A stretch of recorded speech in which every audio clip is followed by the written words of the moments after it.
دا وظیفه چې څوک کوي الله جل جلاله به په روزې سره مالامال کی. روزي به چرته کې هم ختم نشي، چرته به روزې نه محروم پاتې نشي. که روزي لنډه تنګه وي الله جل شانه به ورته فراخ کی. بسم الله الرحمن الرحیم. السلام علیکم ورحمت الله وبرکاته. زما رونو او خویندو، نن د رزق د پراخې د پاره درته د الله جل جلاله یو مبارک نوم دی یا لطیفو. دا وظیفه درته خیم که دا وظیفه تاسو د نن نه شروع وکړله او دومره دم نه صرف 133 کرته کول دي. طریقې درته خیم چې په څنګه طریقې سره به دا وظیفه تاسو کوئ. کلم چې دا وظیفه تاسو شروع وکړله چرته به د رزق نه محروم پاتې نشئ.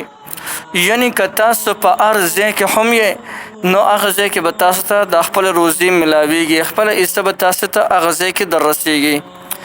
یا لطیف وظیفه که یو انسان را ونیسي دا حالانکې د هر یو حاجت د پاره که انسان را ونیسي نو الله جل شانه یې هغه تمام حاجتونه پوره کوي.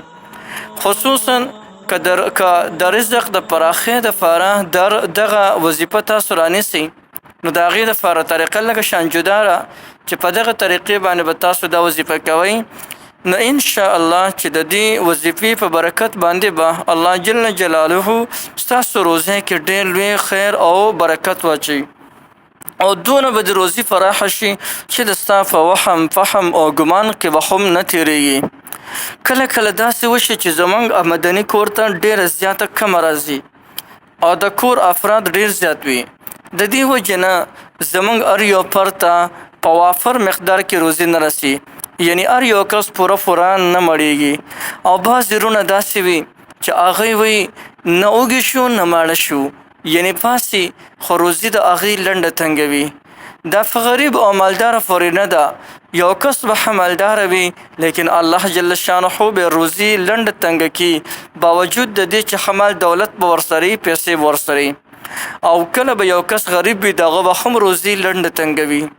نو که غریب وي او که مالدار وي خو چې روزي لنډه تنګه وي او هغه د یا لطیفو دا وظیفه را ونیسي نو الله جل جلاله به روزي داسې پراخه کی چې د ده په وهم ګمان کې به هم نه تېرېږي او د دې وظیفې کوونکي به چېرته د رزق نه محرومه پاتې نشي. د انسان باندې به چېرته لږه را نشي. دا دونه جلالي او مبارکه وظیفه را د رزق د حصول دپاره داسې وظیفه را چې خپله به ورته حق حیران پاتې شئ چې کله تاسو د دې وظیفې ذکر شروع وکئ. راځي زیات وخت له نه خرابو او دا وظیفه درته ښیم ډېره زیاته مبارکه وظیفه را. د دې وظیفې کولو طریقه دا ده چې د 5 واړو منځونو نه پس به یعنی کله چې د فرض نه سلام وګرځئ نو 100 او 33 کرته به یا لطیف وظیفه کوي. دغه رنګې 5 واړه وخت مونځ چې کې د 5 واړه وخت منځونه پس به یعنی د هر یو منځ نه پس 100 او 33 کرته یا لطیف وظیفه کوه او چې کله 133 کرته پوره شي بیا لاس پورته که او د الله جل جلاله نه سوال وکړه یا الله زما روزي پراخه کې، یا الله زما په روزه کې او په کور کې برکت واچي. نو الله جل جلاله به تا ته په لږ ورځو کې دننه د ستا په روزه او د ستا په کور او کاروبار په هر یو څیز کې به درته رب العالمین برکت واچي.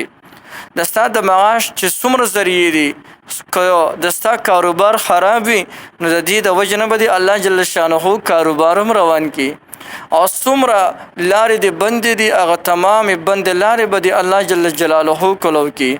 او ډېره زیاته بهترینه خبره دا ده چې د دې وظیفې کولو سره به د الله جل جلاله روزي ډېره زیاته پراخه کړي.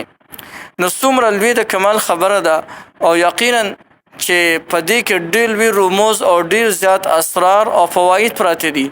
د دې د فوایدو نه هغه خلک خبر دی چې د دې وظیفه کړې ده نو د دې اسم مبارک د یا لطیف وظیفه هغوی چېرته هم نه ده پرېښې. وختن په وختن باندې به زه تاسو ته د دې چې دا کم فضایل دی او برکات دی ورته انشاءالله زه ویم. خو نن چې زموږ کومه موضوع هغه د رزق د پراخې دپاره وه نو د رزق د پراخې دپاره چې دا کومه طریقه مې درته وښوله هم په دغې طریقې سره یې کوئ. یعنی د هر فرض منځ نه پس چې کله سلام وګرځوئ نو 100 او 33 کرته یا لطیف وظیفو کې تقریبا 2 منټه په باندې لګي او دا وظیفه تاسو کوي او د دې وظیفې نه مخکې او وروسته 3 کرته درود شریف لازمان وایي درود ابراهیمی یعنی هغه درود شریف چې کوم موږ په دې منځ کې وایو 3 ځله مخکې درود شریف او 3 ځله وروسته درود شریف او په منځ کې یو ځل او 33 کرته یا لطیف وظیفه کې او چې کله وظیفه ختم شي دا غي نفس الله جل شانه تعالی سپورته کې او خپ زاره سره الله جل جلاله نو سوالو کې یا الله زما کاروبار بند کاروبار الہ العالمین در روان کې الله ما تحقل کاروبار راکې الله زما د پلان کې حاجت پوره کې یا الله زما روزي پر راکې نو کو د روزي د پاره سوال کې کده کاروبار د پاره کې او کو د هر حاجت د پاره سوال کې نو الله جل جلاله به دې هغه حاجت پوره کوي نو یو ډیره زبردست وظیفه مې درته خوله بالکل تاسو کول شي تاسو ټول ته دې مکمل اجازه شته هر څوک د دې مکمل پیدا غشته شي